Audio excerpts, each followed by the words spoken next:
اب جو آیت آ رہی ہے اس کے پڑھنے سے پہلے ایک بات سمجھ لیجئے کہ یہ جو اب 22 رکوعوں کا مضمون ہم پڑھ رہے ہیں، مجھے یہ بات آج شروع میں واضح کرنی چاہیے تھی، اس میں ترتیب کیا ہے۔ میں پہلے عرض کر چکا ہوں کہ پہلے 18 رکوعوں کی تقسیم ورٹیکل کی ہے ہم نے، 18 کو 4 رکوع ادھر، 10 درمیان میں، پھر 4 ادھر۔ یہاں اب چلے گی ہاریزونٹل تقسیم، افقی تقسیم، اور اس کی بھی شکل کیا ہے کہ 4 مضامین ہیں کہ جو تانے بانے کے ساتھ بنے ہوئے ہیں، یا 4 لڑیاں ہیں مضمون کی کہ جن کو بٹ کر رسی بنا دیا گیا۔ وہ 4 مضامین کیا ہیں؟ مسلمانوں سے خطاب میں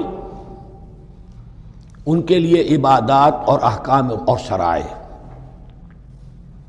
یہ واجب ہے، یہ کرنا ہے، یہ حلال ہے، یہ حرام ہے، نماز فرض ہے، روزہ فرض ہے، وغیرہ وغیرہ۔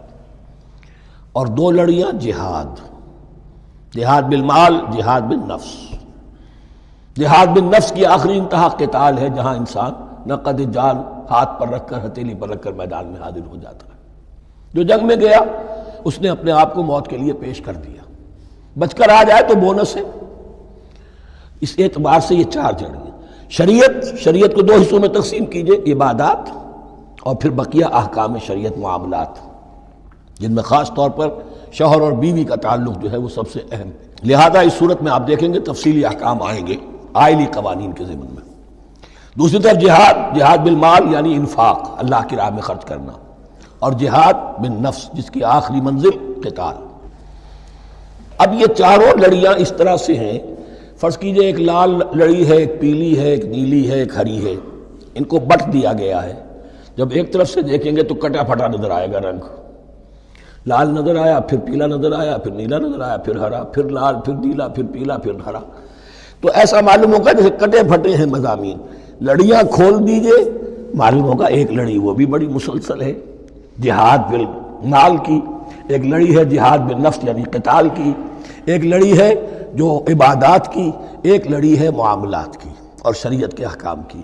یہ 4 لڑیاں، اور یہ تانے بانے کی طرح بنی ہوئی ہیں، لیکن اسی بنتی میں بہت بڑے حسین پھول موجود ہیں۔ طویل آیات اور طویل آیات، عظیم ترین آیات قرآن مجید کی، ان میں سے اب ایک آیت یہاں آ رہی ہے۔ اس کو میں نے عنوان دیا ہے آیت الآیات۔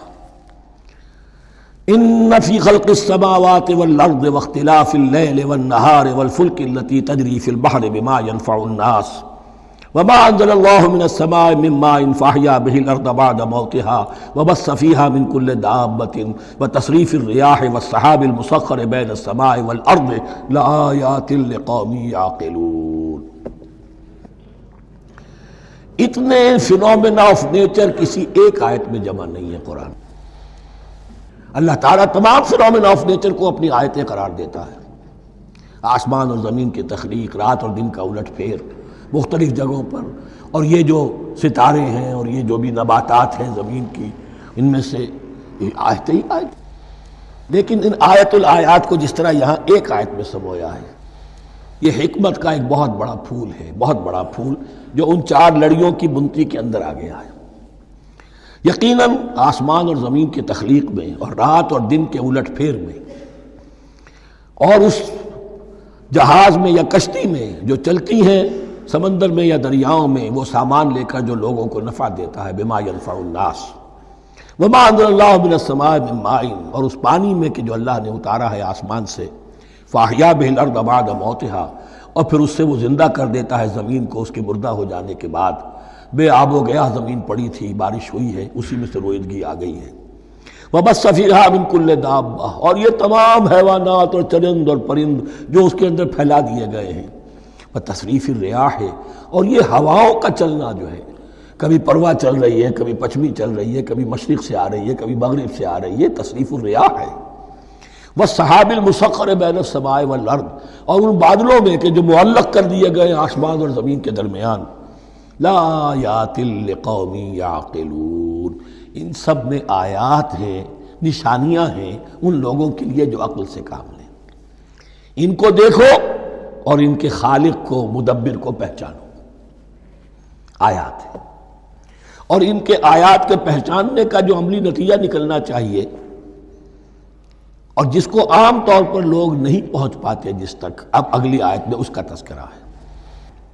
نتیجہ تو نکلنا یہ چاہیے کہ پھر محبوب اللہ ہی ہو، شکر اسی کا ہو، اطاعت اسی کی ہو، عبادت اسی کی ہو۔ جب سورج میں کچھ نہیں، یہ تو اللہ نے اس کو بنایا ہے، یہ حرارت جو ہے اللہ نے دی ہے، چاند میں کچھ نہیں، ہوائیں چلانے والا کوئی وہی تو ہے، تو اب کسی شے کے لیے کوئی شکر نہیں، کسی شے کے لیے کوئی عبادت نہیں، کوئی ڈنڈوت نہیں، کوئی سجدہ نہیں، بلکہ صرف اللہ کے لیے، اور وہی مطلوب و مقصود بن جائے، وہی محبوب ہو۔ لا محبوب الا اللہ، لا مقصود الا اللہ، لا مطلوب الا اللہ۔ جن لوگوں کی یہاں تک رسائی نہیں ہو جاتی وہ لوگ کسی اور شے کو اپنا محبوب و مطلوب بنا کر اس کی پرستی شروع کر دیتے ہیں۔ خدا تک نہیں پہنچے، اپنے نفسی کو معبود بنا لیا، جو یہ کہے کر رہے، معبود تو ہو گیا۔ ارأیت من اتخذ الہہ ہواہ، اپنے قوم کو معبود بنا لیا، قوم کی برتری کے لیے اور قوم کی سربلندی کے لیے جانے بھی دے رہے، وطن کو معبود بنا لیا۔ اس حقیقت کو علامہ اقبال نے سمجھا ہے، اس دور کا سب سے بڑا بت وطن ہے۔ اس دور میں میں اور ہے، جام اور ہے، جم اور، ساقی نے بنا کی روش لطف و ستم اور، تہذیب کے آزر نے ترشوائے صنم اور، مسلم نے بھی تعمیر کیا اپنا حرم اور، ان تازہ خداؤں میں بڑا سب سے وطن ہے، جو پیرہن اس کا ہے وہ مذہب کا کفن ہے۔ نیشنلزم، ٹیریٹوریل، وطنی قومیت، وطن کی جے، یہ معبود بنائے بیٹھے۔